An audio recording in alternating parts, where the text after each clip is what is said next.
বাংলাদেশের ফুটবল ভক্তদের কাছে আজ একটা গুরুত্বপূর্ণ প্রশ্ন।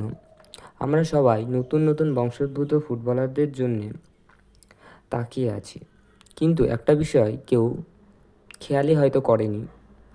সাফ চ্যাম্পিয়নশিপ 2026-এর ম্যাচ ভিত্তিক সূচি এখনও প্রকাশ হয়নি, কিন্তু টুর্নামেন্টের সময় এবং ফিফা উইন্ডো এবং ম্যাচ সংখ্যা বিশ্লেষণ করলে একটা বড় প্রশ্ন সামনে আসে।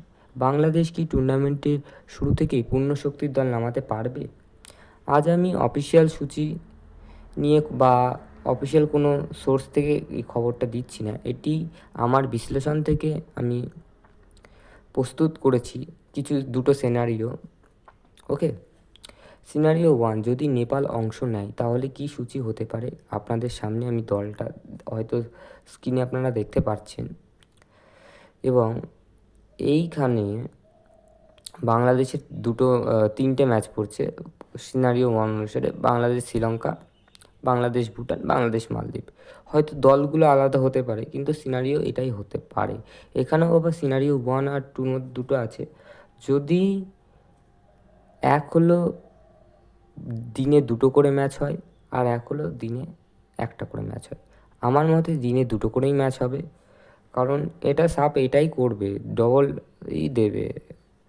আমার মনে হচ্ছে দুটো করেই ম্যাচ হবে। এবং এখানে আপনার একটা জিনিস লক্ষ্য করবেন, ফিফা ইন্টারন্যাশনাল উইন্ডো শুরু হচ্ছে 9 নভেম্বর, অর্থাৎ বাংলাদেশের গুরুত্বপূর্ণ ম্যাচগুলোর কিছু অংশ ফিফা উইন্ডোর আগে বা একেবারে শুরুর সময়ে পড়তে পারে। বাংলাদেশের বেশ কয়েকজন গুরুত্বপূর্ণ ফুটবলার ইউরোপে খেলে বা অন্য দেশেও খেলে। দীর্ঘ ভ্রমণ এবং ক্লান্তির কারণে এরা হয়তো এসে ম্যাচ খেলতে নাও পারে, আবার পারলেও ফুল ফিটনেসে খেলতে নাও পারে। এবং সিনারিও 2 নিয়ে কথা বলি। আপনারা দেখতে পাচ্ছেন এখানে বাংলাদেশের দুটো ম্যাচ পড়ছে, একটা বাংলাদেশ ভার্সেস ভুটান, বাংলাদেশ ভার্সেস শ্রীলঙ্কা। এখানে দলটা ভুটানের জায়গায় মালদ্বীপও হতে পারে, এটা ব্যাপার নয়, এইরকমই পড়বে প্রবাবিল এটা। হ্যাঁ,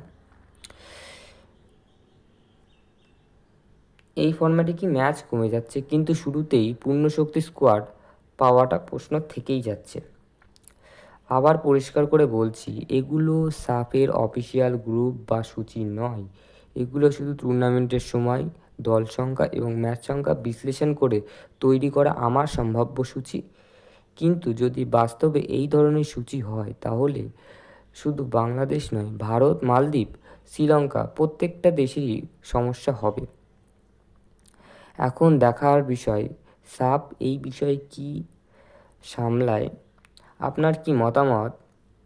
আপনার মতামত বর্তমানের সূচি কি যথাযথ, নাকি অন্যভাবে পরিকল্পনা করা উচিত? কমেন্টে অবশ্যই আপনার মতামত জানান।